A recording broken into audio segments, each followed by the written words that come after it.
Hello, and thank you for choosing to tune into our show. And it may or may not turn out to be the best decision you'll make all day.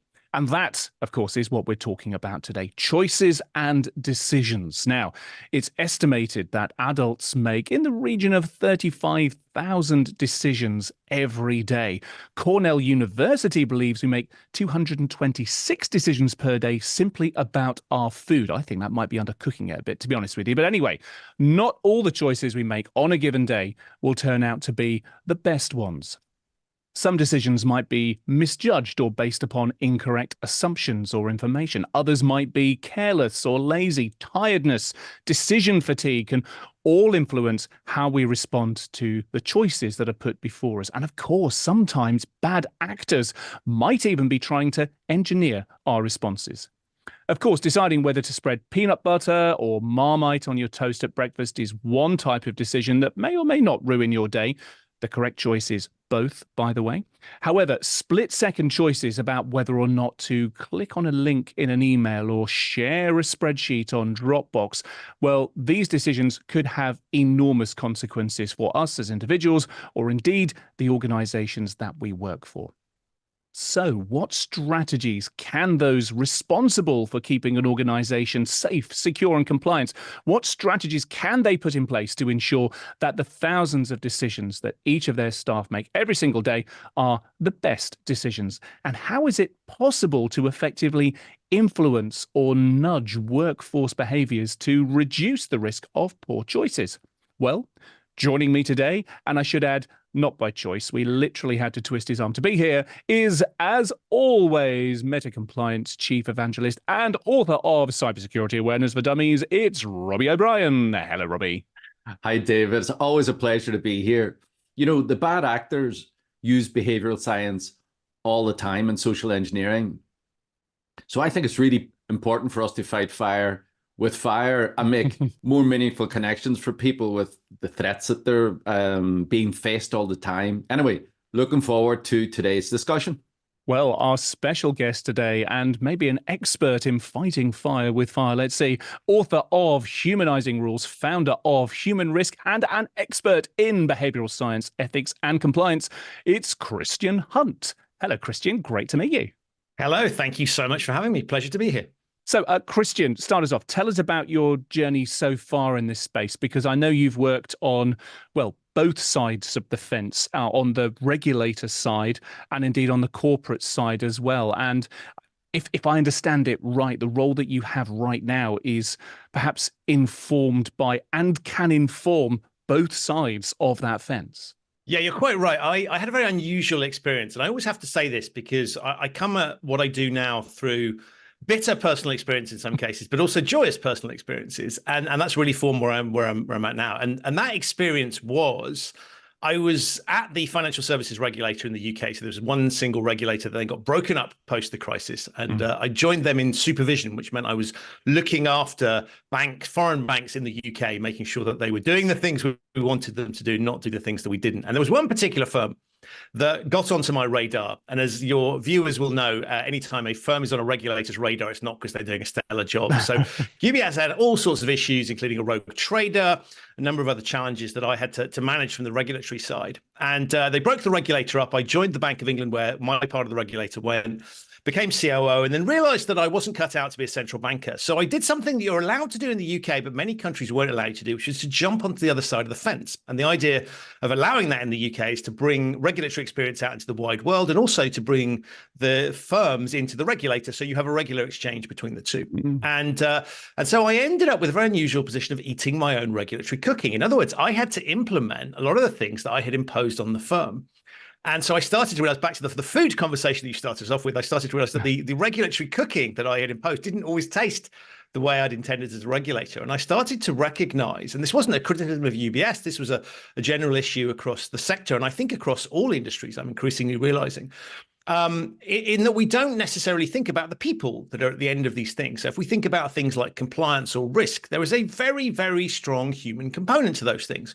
We can't say to an organization, be compliant and expect it to respond. It's the people within the organization that will determine whether or not the organization is or isn't compliant. And ditto risk. Whenever things go wrong, there's always a human component involved, causing the problem in the first place or making it worse by the way they react or they don't react. And as I was trying to implement the things that I, as a well-intentioned regulator, had imposed on the firm, I realized there was that gap missing. And so I was old enough and had been around long enough to recognize I should probably not just accept that, but try and do something about it. And so behavioral science presented itself as a solution, because I thought, well, if we're in the business of influencing people, if that's what we need to do, then we should think about understanding what makes those people tick. And so behavioral science, a discipline that's used in advertising, in a host of other fields, suddenly loomed large as a potential solution. I'd always been interested in it. So just individually, I was one of those kids that would always point at other people and say, why are they doing that? And ask my parents embarrassing questions in public. And I carried that through with me. And so I started to look at that as a potential way around the problem. Say, if we're trying to influence people and we want to understand what they might do, then let's have a look at what humans do in the real world as opposed to what we'd like them to do. And so from there, I started to sort of look at this subject I call human risk, the risk of people doing things they shouldn't or not doing things they should, recognizing that, yes, sometimes doing the wrong thing is what we're looking for, but other times we want people to do things, and if they don't do them, that's a problem for us. But if we can understand the behaviors and the drivers of those behaviors, we can start to design systems and processes, not that guarantee people will do what we want, but make it much, much more likely. And so that was the journey that I've been on. And I started to deploy behavioral science at UBS. And then just before the pandemic, I stepped out into the wide world. And I now work with a range of different industries, helping them to solve that problem of how do we get the best out of our people by developing environments that really allow them to flourish, but equally recognize that when things go wrong, there's always a human component. So how can we mitigate the risks that human decision-making poses? And that revolves around thinking really not, as I said before, about how we like people to behave, but actually how they're likely to behave. And if we design around that, we can get more effective outcomes. Help me out with some definitions here, gentlemen, because compliance and ethics, governance, regulation, they're all part and parcel of what we're talking about. They're all different, I think, but in some places there's a reasonable amount of overlap between them too. So just start us off with some of the basic definitions around these decisions and these choices within a corporate landscape. So I think if we start to look at in very simple terms, you're absolutely right. There are overlaps with these things, and so there's a great deal of complexity. And of course, one organization will use one term, or one regulator use one term, another one will use a different term for exactly the same thing. But if we look at it very, very simply, I would say that, look, ethics is the idea of doing the right thing. And that's something that we all have a view on. We're all born with, we grow up with it, with an innate sense of right and wrong, that's trained into us by the environment that we grow up in. So we come to our organizations that we work for with a sense of what that means. Compliance and regulation, two sides of the same coin, is really what regulators and society is imposing on for the rules of the game, if you like, that are written by someone else. Now, there's a huge overlap because often the rules of the game that are written for us contain ethical components. If we look at banking, the sector that I came from, a lot of the regulations are there designed to drive ethical outcomes. And so we have this, in a way, we have this challenge of, on the one hand, we've got principles that we all intuitively understand and have views on, and then we've got rules that are imposed on us that we might not, if we're coming to a sector that we've never worked in before, we might not have actually have a view on or understanding of. And the challenge is that these things require different things of us. Sometimes, ethics is a case of really thinking hard about things in what's right in one context. The same decision might be completely wrong in another context. Compliance can again be very hard-coded, follow this rule slavishly, specifically, don't deviate from that in a health and safety context, or it can be a more broader set of principles around, that move more into the ethical sphere of doing things. So I use those simple definitions of doing the right thing and what the rules say, recognizing, as you say, there's a big overlap between the two. Okay. Robbie, from your side here, part of what you guys do at Meta Compliance, I guess, is to understand. Well, I mean, you tell me, but you need to understand what the regulations are. What is a good choice and what is a bad choice, and then try and put measures in place or try and put training in place to ensure that a workforce is able to make those right choices. Are there any nuances in the definitions that we're talking about here that occur to you? I think Christian's right. ethics is like the overarching big rules, if you will. A lot of them are intuitive, and there's great differences in the way different organizations choose to not so much interpret, but actually take these things and make them part of their DNA. And it's quite, I've always found it quite interesting when a company is actually embarking on an ethical project to define that. They get themselves in all sorts of knots because it then becomes the ethics of the individual. However, that's where compliance overlaps in that there are now regulations. These are not debatable. These are the rules. For me, in the sector we're in, we have data protection and cybersecurity. And cybersecurity has an awful lot to do with remediation, prevention, right? It's devices and perimeter security and intrusion detection, loads and loads of things, which really have not an awful lot to do with people. But the biggest threat to organizations is social engineering and people not actually following the rules, the compliance rules, which gets companies into trouble. And then if you do have a data breach, then compliance the day after, apart from remediating that data breach, it becomes a big thing because, you know, you have made a big mistake, and according to whatever regulations. So for example, now in the United States, companies that are regulated by the SEC have a mandatory amount of time to report that data breach. So the clock's ticking. So these things also drive behaviors. And I've always seen two types of behavior: people who have had a data breach and it's like a maturity, and people who have not had a data breach and there's an awful lot of wishful thinking and, you know, leaving it up to someone else to figure out. So where I see compliance actually coming to the fore is where you have these maturity cycles or curves with people. And as people move along them, they then start to actually work towards not just the mitigation, not just the perimeter stuff, but also the effort that's required to document what they're doing, to actually really put thought into policies, to then go and say, I just don't want to pull everybody into a classroom and train them for, you know, kill them with boring training for an hour. I'm actually going to try and change behaviors, but also measure if that activity that I've undertaken, that training I've undertaken is making a difference. And I think that's a journey the entire industry is on, but also at the same time you're getting more and more regulation. So it's quite a busy spot. There's a conflict, is there not, between having too many rules and not allowing enough independence and freedom of thought for the humans that are doing the job? Absolutely. And of course, it's very easy to pick extreme examples of where rules make perfect sense or where they make no sense whatsoever. So if I take one extremity, would say in a health and safety context, we know what happens if we mix electricity and water.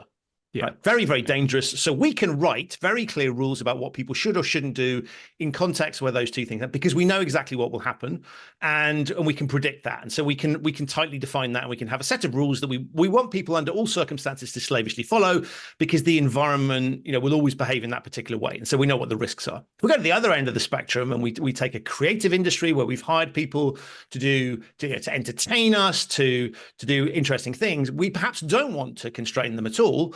And we want them to have free thought to be able to do incredible things. We can think about that in the context of cooking, chefs doing amazing things by breaking rules. We can think about artists breaking rules. We can think about comedy that breaks all sorts of rules. Yeah. So there to say, well, here are the rules of the game could be quite restrictive.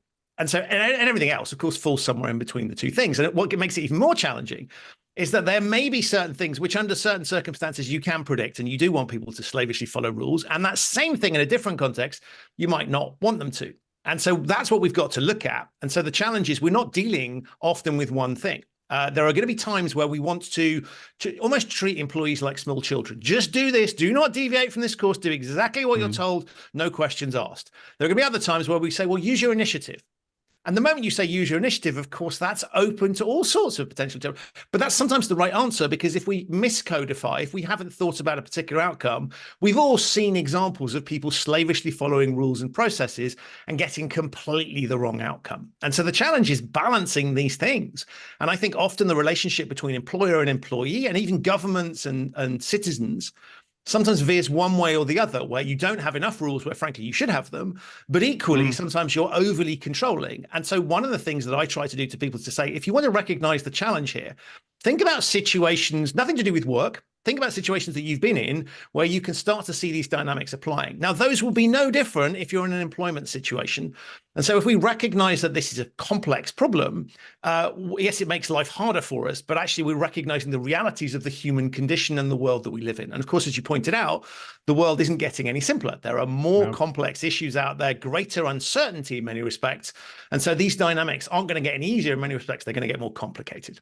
There's some similar things here, are there not, when you are the big boss in an organization, about how much control, how much kind of micromanagement you want to have versus how much you want just to let people get on with their own initiative, which is why you hire them in the first place. There seems to be some parallels here to what we were chatting about with Christian, to just the role of being a leader within an organization.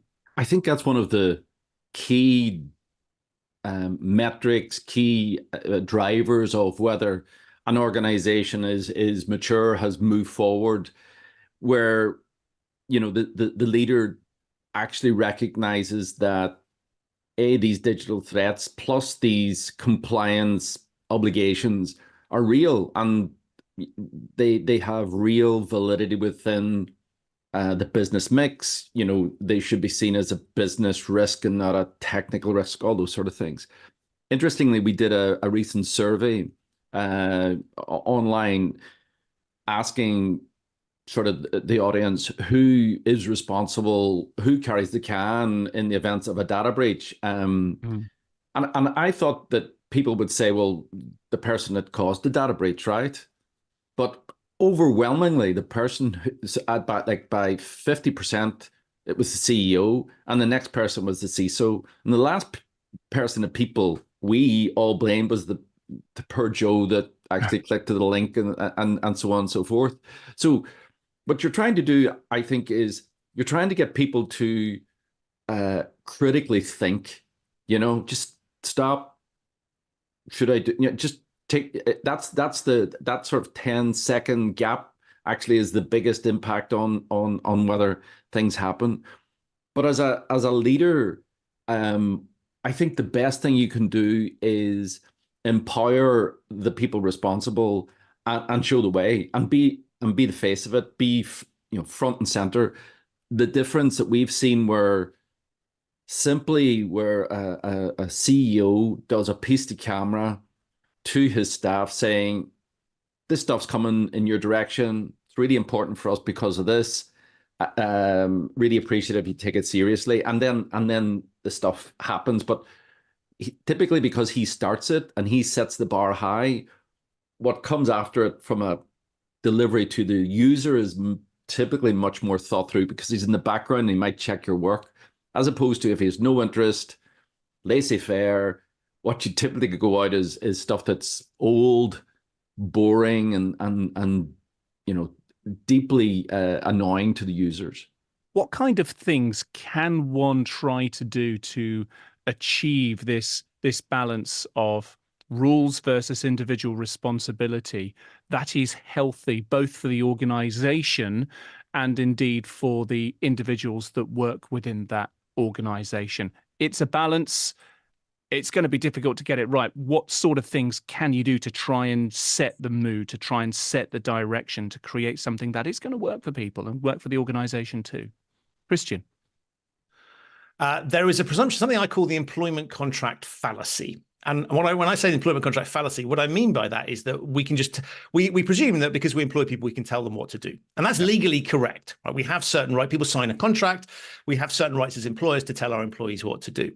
The fallacy in it is that we should rely on that all the time. But that's the only thing that we can use, because we all know that if any situation in life where we rely on it, we're pointing at what it says in the contract to make something happen, something has gone wrong.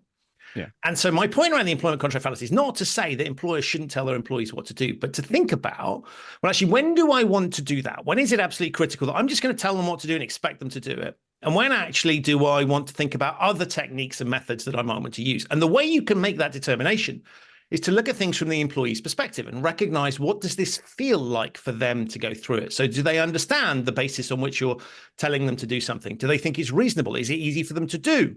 Not theoretically, but practically, actually. And it's the logic that we deploy when we think about customers.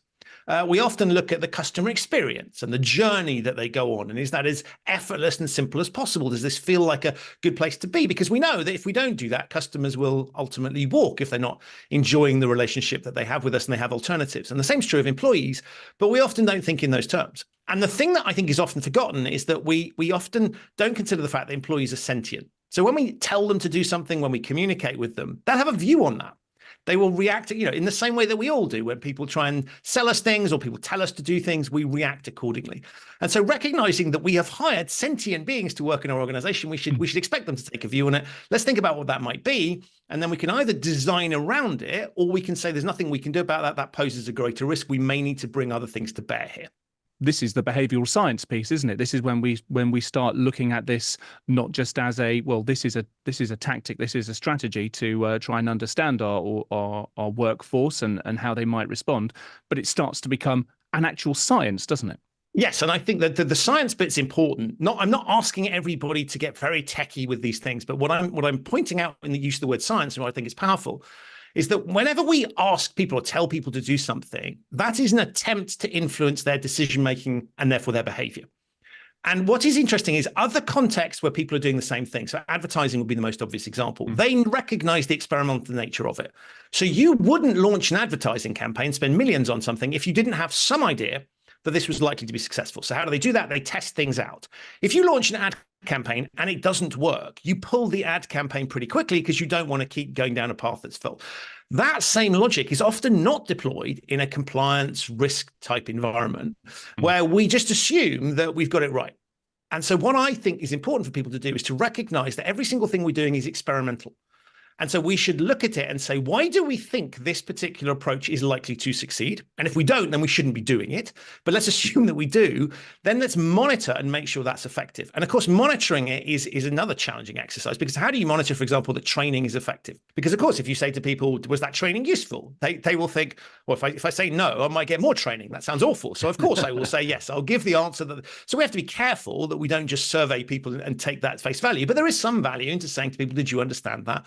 Was it useful? Trying to find ways of measuring that is difficult, so we often avoid it. And so that's why we measure inputs like, have people attended training, as opposed to, has this thing actually been effective? And so if people adopt this scientific, this experimental approach, suddenly you recognize that everything is up for grabs, that we should think about every single thing that we're doing. And in the same way that deploying marketing budget comes under scrutiny, we should look at the budget that we're deploying. I don't just mean the money that we're spending on risk and compliance type functions. I also mean the time that we're potentially wasting for the rest of the world. Because when you get people to do training, very easy to say, let's get every employee to do this training, job done. But that comes at a cost because they're not doing other things while they are spending that time training. So is that a good use of corporate time and therefore money, or not? And so if we think about it in those terms, that's scary, because often we're operating a little bit on gut feel. And one of the things that we know about human behavior and decision making is that often the way we think things are, the decisions that, for example, we all personally make, we'll have good reasons for making them, but that's often a with hindsight thing. It doesn't actually look at the drivers of it. So what we've got to recognize that what we're doing is experimental. And if we start to adopt that approach and we talk about it in those terms, not necessarily to the employees, but to the people that are funding us, to our regulators and to ourselves, if we're honest about that, then we can start to say, well, let's look at whether we're being effective or not. And so we're putting ourselves under the same scrutiny that you would put, say, a marketing function. So, Robbie, I want to take some of the things that Christian spoke to there and just see how they resonate with you. First of all, the kind of learning lessons from advertising here. And surely when you're going out with a client, with a campaign, whatever that campaign may look like, you are the same as a brand trying to advertise a new product or service. You're kind of fighting for attention there. And there is a science, or at least there is an experimentation to work out the best strategies to get people to take notice and engage with them. I guess that's thing one. What's your reflection on that aspect? And then thing two, in terms of measuring the the output, as Christian put it, rather than the input, how do you then measure the success, understanding not just that someone's turned up and clicked on a link and gone through a training tick box exercise or whatever else, but how well they've taken on board and, hell no, maybe even will respond, make better choices as a result of having been through the cybersecurity awareness training? How do those two fit with your experience and what you've been doing? For me, one of the big problems is resistance, and he gave some examples of that, where you actually are providing something that is just so difficult for the user to consume. And really what we're trying to do is just, reduce that resistance, which is exactly the same in marketing, right? So with marketing, you want someone to go to your website, for the speed of your website be really high, so it comes up on mobile, that the journey through to the product, the buying process is all seamless.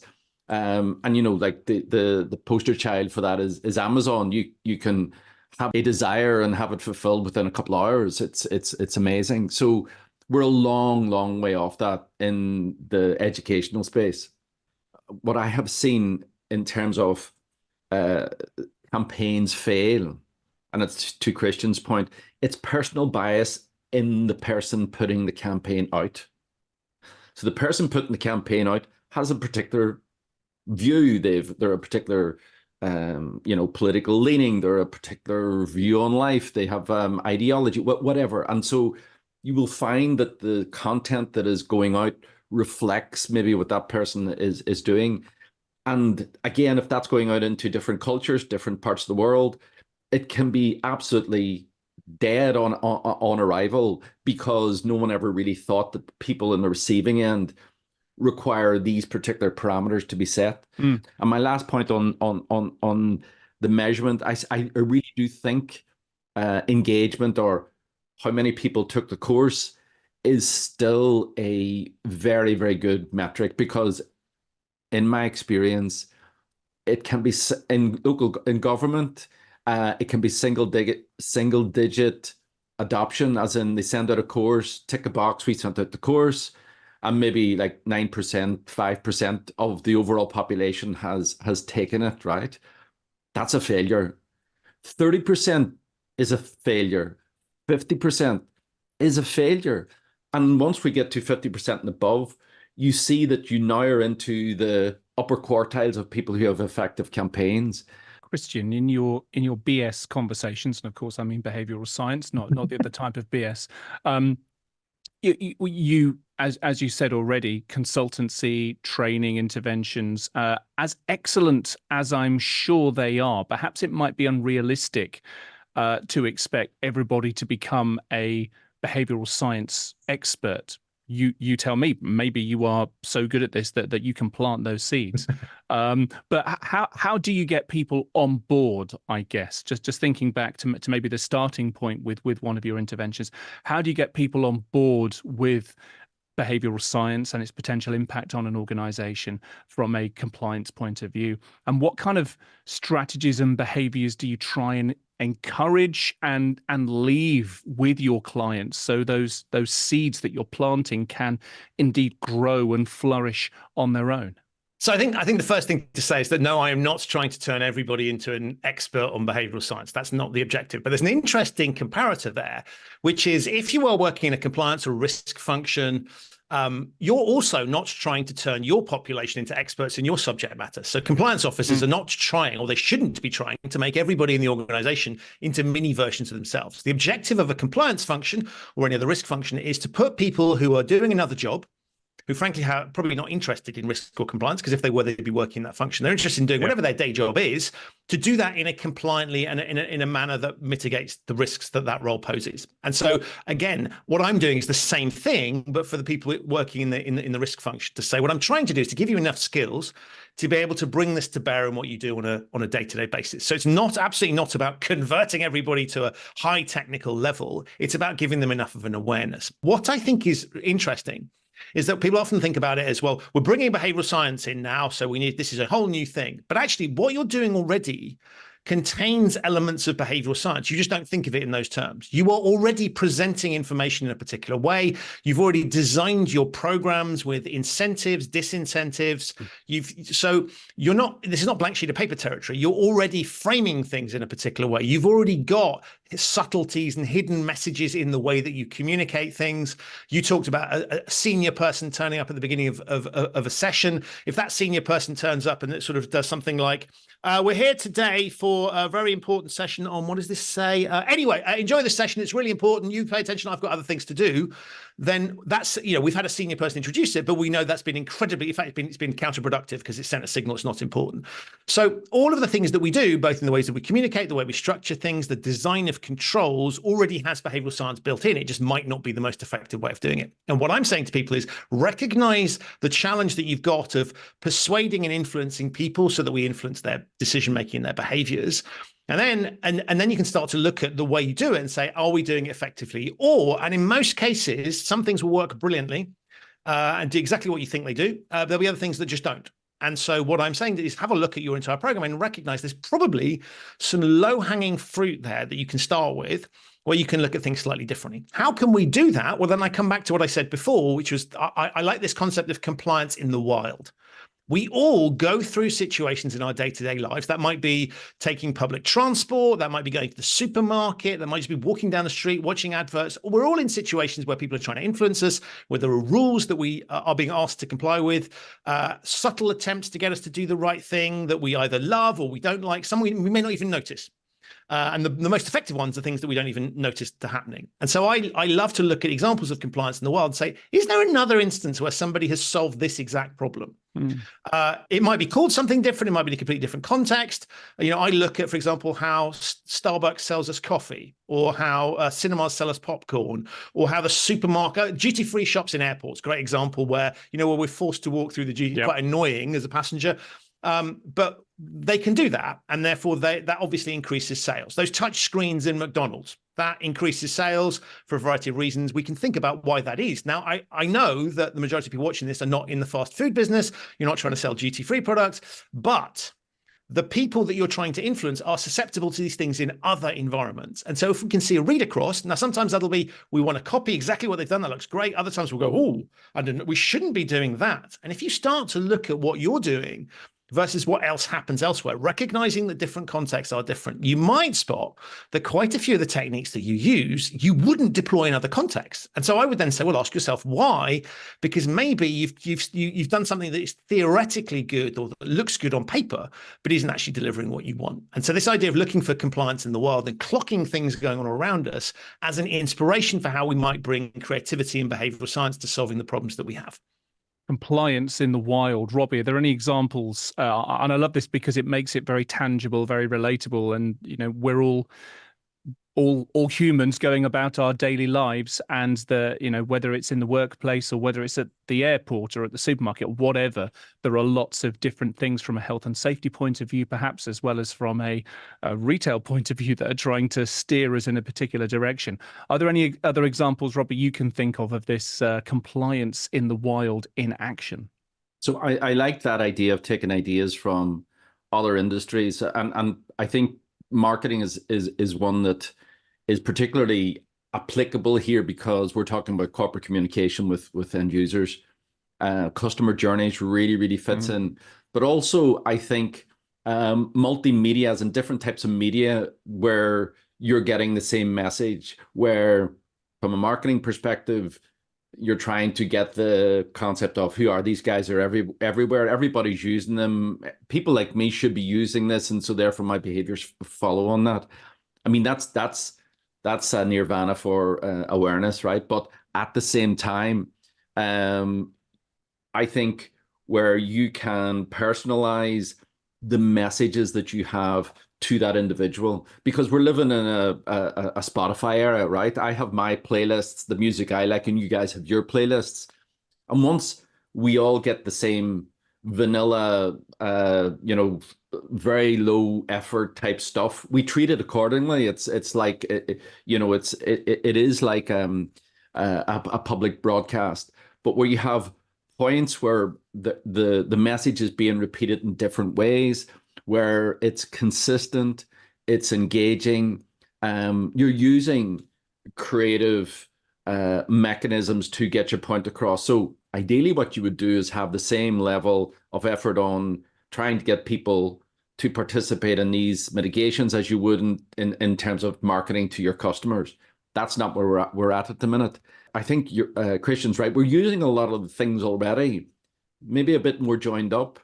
For me personally, posters are one of those. Posters are done really crap and really bad, right? But if you have a poster that's connected to your other messaging, that's in the lifts, that's changed regularly because you get snowblind lists with these things, but that are is one of the cheapest ways to get people involved. And then physically having people, either you've senior leadership guys giving out, awareness mugs, or out awareness, corporate gifts. It's that activity that's all the time happening in the background, consistent, changing, and people go, this is part of our DNA. And that's really where we're trying to get to, that you're trying to get into people's, again, as behavioral science, you're trying to get into their sort of subconscious thinking that this is what we do here. I remember being in a hospital and a senior nurse saying to me, anybody who works in the health service should never have to be reminded to wash their hands. Yeah. Like it's obvious. We haven't reached the stage where there are things that are obvious that are part and parcel of how we do things here. Every time I get on a train or the London Underground in the UK, it's so annoying, but at every single stop there is the voice, either the pre-recorded voice or it's the conductor. See it, say it, sorted. And Yes. and just to bring the examples here into a kind of risk zone that we're talking about with cyber compliance, it's those kind of messages that are repeated when I go on the London Underground. There are the visuals there. There are the posters, Robbie. You love a good poster. And I see those all over the Underground as well as on mainline trains. So I guess, and probably on buses too, it's that repetitive using different mediums to reinforce that message. And I mean, it annoys the hell out of me. But Christian, it's worked because here I am in the middle of a podcast chiming it out again. So it's probably done the job. It's one of those great examples I love using, because whenever I'm in the UK, and I work internationally, so I showcase it globally because I think it's a really good example of doing it well. But you get a groan in the room, or virtually, sort of virtual groan when we mention it to people.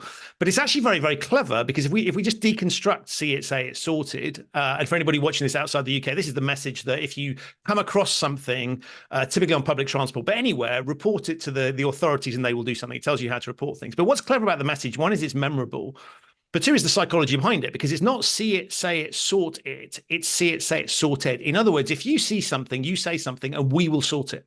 It's sending you a subliminal message that don't worry about what it is you've seen, we'll take care of it. And I think one of the concerns, so one, it's telling people to do that they're open to that, but two, not to worry, because they will handle this particular situation. And so they've drummed it into us. But that's a really good example, I think, of where people go, oh, it's just so annoying.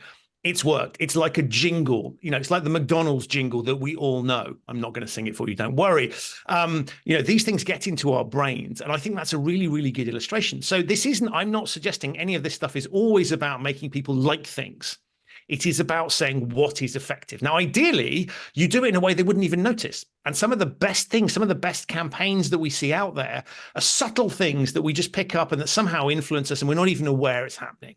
And so that's the piece I want to go to. But that is such a good example of something that we're all aware of. We've all seen. We can all see, and we can see what they're trying to do. Right? They're trying to make people aware they should report things, dealing with the psychology of, I might be nervous about wasting police time. I don't know whether what I've seen is suspicious. Don't worry about any of that. Let us know, and here's how you can do it. And the campaign's very effective. In fact, I spent a long time desperately hoping, and this sounds awful, that I would come across something I could report to see what happened. And I was sitting on a train once in the UK, and I looked out the window, and there was a bag sitting on a station platform on a bench. And I looked around, there was no one else there. And I quickly, and it's very easy to find out how to do that. So I reported the thing, and I immediately got a message back saying, "Thank you for reporting it." And I thought, well, that's great. They've responded. But what was really smart was about half an hour later, I got what looked like, and I have no idea whether it's generated by a human or a machine, looked like a thing that said, well, thank you. We have investigated the bag on this station, and we've dealt with it. And so I thought that's really smart. They've not just dealt with me as a potential quote unquote customer of their services. They've also recognized that if I'm going to do this again, and who knows whether that was a gym kit that had gone missing or whether I genuinely foiled something. I suspect it's probably close to the gym kit, but I'll never know. I don't need to know. But what I do know is that they took care of it. They know that. And I'm now talking about it, which illustrates, and of course, that's my job. But even if I was talking to a friend and said, oh, I reported that thing, and they came back to me, that's a positive message. They've thought about the entire thing. So I'm now positively disposed to doing it again, and I'll talk about it in a positive light. So brilliant example of thinking through the psychology of what might stop you from doing it in the first place. But even when you've done it once, what might stop you from doing it again? And they want to get a sort of positive experience the whole way through. I'm loving that. Good work. So final quick point, Robbie, and it's something Christian alluded to a moment ago, and it's about that example of where you get a CEO or chairman or whoever it is just to introduce a piece of content, whether it is cybersecurity awareness training or whatever it is, but clearly they aren't engaged. They are setting a poor example in a way. I know this is something you're quite hot on, the do as I say, not do what I do syndrome, because this can be really culturally corrosive within an organization and can really make a mess of your message, can't it? To make a mess of your message, it is the cancer of any type of change project like this, where you don't have the big boss behind it. Because inevitably, everybody's busy, right? Everybody has a full day, and now you're coming along and saying, I want some of your mind share. I want you to do these things. And immediately people look to see what's the level of push on this from above. And if that's lacking, then your job has just been made infinitely harder. And I think one of the problems that people responsible for cybersecurity remediation within organizations find is that sometimes by appointing them, it's thought that the problem's taken care of. This guy's, he's responsible. And that, I think, is where it all goes wrong, because it goes back to the survey we did. It's not the realization that the CEO is the person who is responsible, is Mr. Cybersecurity. He's Mr. Cybersecurity. And I sort of am on a mission at the minute to sort of reinforce that message, because I think one of the things we talk about is everything's a story, right? Because another great behavioral science approach to getting people to connect, and so everything's a story. And the first thing is you talk about the problem, and the problem and the social proof is every week there's a big hack, like nobody's immune. And number two, you're up against criminal gangs, nation state actors, your own people's mistakes. Have you any other situation like that in your field of responsibilities that is so risky? And the answer is no, there's nothing else as risky. And I think if you connect that to you're responsible, I think it would transform the whole approach, and it would enable and facilitate the people then to take, I think, a much more comprehensive, well thought out, and you'd get less of the tick box stuff that really is killing us all. Gentlemen, we're going to have to leave it there for now. Thank you both very much for joining us today. Christian, thank you especially for joining us today as our guest. Where can people find out more about your insights online or elsewhere? Amazing. So human-risk.com is where you can find me on the internet, or just search LinkedIn for Human Risk and you'll find out about me. And the Human Risk podcast is also available there, but just Human Risk at LinkedIn is probably the easiest way to find me. And Robbie, at Meta Compliance, you're never afraid of making bold decisions when it comes to helping individuals and organizations to make the right cybersecurity and compliance choices, are you? Not at all, David. And we're all in on a new approach to mitigate cyber risk called personalized security awareness. And at the minute, we're getting phenomenal traction from our customers, where we're providing them with the content and the campaigns to address departmental and role-based needs like marketing or procurement or legal. And so if people want to check out what that looks like, if they go to the website, there's examples of the training there. But also people can follow my ramblings on LinkedIn and Twitter. And yeah, that's where I am at. Very good. Right then. Well, thank you very much indeed, Robbie. Thank you, Christian. And thank you all for choosing to tune in today as well. Until next time, bye-bye.